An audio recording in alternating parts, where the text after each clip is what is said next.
Noong April 3, 2008, isang trahedya ang yumanig hindi lang sa Filipino community sa Japan kung hindi pati na rin sa buong Pilipinas. Ang kasong tatalakayin natin ngayon ay tungkol kay Honey Faith Ratilla Kamiyosawa, isang 22 years old na Filipina worker na nagtatrabaho bilang entertainer sa Roppongi, isang distrito sa Tokyo, Japan na kilala sa mga nightclub at bar.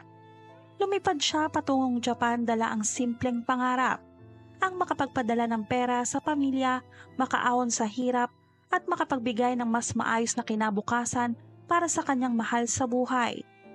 Pero sa halip na magandang kinabukasan, isang trahedya ang sumalubong kay Honey Faith. Natagpuan ang ilang bahagi ng kanyang katawan na ikinalat sa iba't ibang bahagi ng lungsod. Ang bansang Japan ay kinilala rin bilang the land of opportunity para sa libu-libong migrant workers.